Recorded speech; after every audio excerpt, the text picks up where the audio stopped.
Видеомыздың толығырақ нұсқасы Сауд Арабиясындағы үйлердің іргетасын қалау. Қалай іргетасын қалайды, қалай соғады үйді. Ең бірінші іргетасынан бастаймыз. Мына үй, бір үй, мынау бір үйдің территориясы жалпы. Сауд Арабиясындағы үйлер үлкен болып келеді. Байқағанымыз мына көрші үйлерге қарап түсінікті. Бұлар территория қалдырмайды өздерінде көбінде.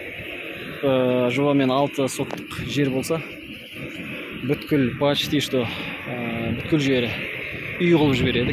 Кейбіреулер азын аулақ жер қалдырады. Өйткені жалпы жер қымбаттау болса керек. Жидда қаласы қымбат қала.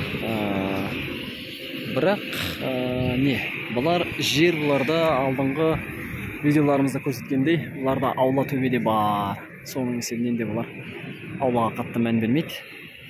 Өйткені крыша жоқ бұларда, крыша емес. Төбедегі крышаның орнын аула қолданады.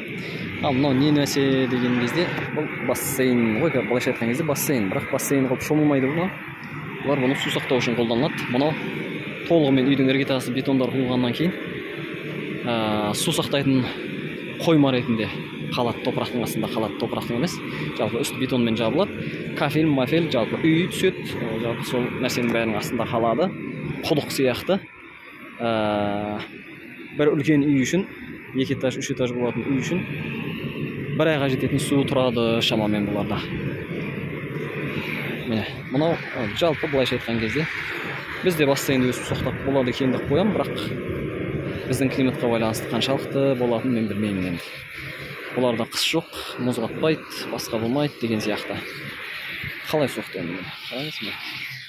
Шлакоблок, жарты қабат шлакоблок өрген болды. Оны сылаған, сыламайды да, оны бетондамайды да. Енді не қара қағаз, екі қабат қара қағаз. Қара қағаз бұлардың несі, качествосы жақсы сияқты. Тазалау да, таза. Бізде де бар шығар сондай качественный нелері. Екі қабат толық жауап шықты да, енді немене бір-бірімен жаңағы мынамен отты жағып, жаңағы горелкамен жабыстырып жатыр. Герметизация да, полный герметизация жасайды, болды сонымен. Жақсы герметизация жасалса болды. Тұрады ол пәленбай жылға.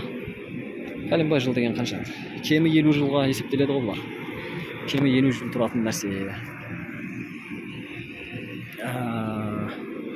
Басқа не? Осындай бұларда. Жалпы водопровод системасы бұларға соңғы жылдары ғана келіп жатқандықтан, бұларда әптен осы технология қатты дамыған. Әркім өз үйінде автономный суы бар. Соны қолданып өмір сүре береді. Айына бір рет водовоз шақырады, толтырып кетеді. Болды. Осындай. Насос оны төбеге шығарады, үйдің барлық бөлмесіне тарайды ол. Бірінші ол бірден бөлмеге тарамайды. Негізінде бұлардікі бірінші төбедегі бочкаларға барады. Мына көршінің үйіндегідей. Ана төбеде бочка тұр ғой ақ. Барлық үйдің төбесінде осындай бочкалар бар. Мына бассейндегі су насоспен төбедегі бочкаға барады. Ол жерде күннің энергиясын жылайды. Дайын жылы су, ыстық су. Сосын үйдің басқа керек ванны, жаңағы туалет бәріне тарайды. Өзінің гравитациясымен да. Вот сондай бұлардікі. Толық условия былайша айтқан кезде бұлардың условиясы бізден жақсы шығар. Үйлерінің ішін, үйдің ішкі бөлмелері, интерьер жағына бөлек бір видео арнаймыз. Қалай условиялар қалай бұлар деген сияқты. Бізден бір шама артықшылықтар бар. Ал бұл су бір ескеріп кету керек. Бұл су бұларда тек қолдану үшін, ішуге емес.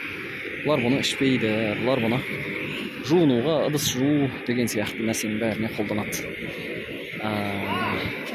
Өйткені мынандай бассейнде бұл сақталғандықтан су қанша дегенмен енді не дейді, ішуге адам несі бара бермейді ғой былайша айтқан кезде.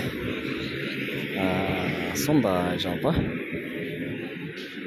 осындай мынау фундаменттің бұлар нелерін қойып тастапты, жаңағы нелері қалыптарын.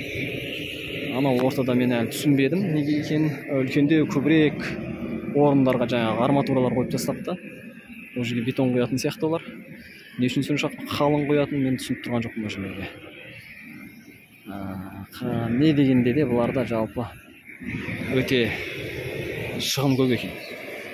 шығын болғанда, былайша айтқан кезде материалды аямайды екен бұлар. Арматура, бетон, құр фундамент құймай жатып, әшейін жердің стяжкасына қанша бетон кетті, мен білмеймін енді. Енді фундамент құяды, ары қарай көре береміз қалай тұрғызатындарын. Мынау арматуралар жатыр. Мына бассейннің сыртының бәрі бетон болады, бетонмен қоршалады, бетон құйылады. Сонымен ештеңе де қалмайды бұл бассейнге.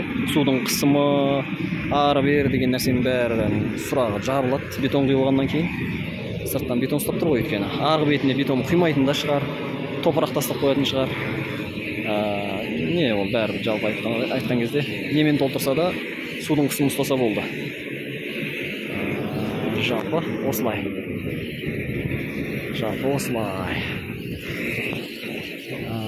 Арнамызға жазып қойсаңыздар болады. Жалпы әлемде, бүкіл әлем бойынша үйді қайбір жерде қалай соғатын салып отыруға тырысамыз. Үй ғана емес, барша жалпы. Біздің арна бір тақырыппен шектелмейді. Кез келген тақырыпта жүре береді.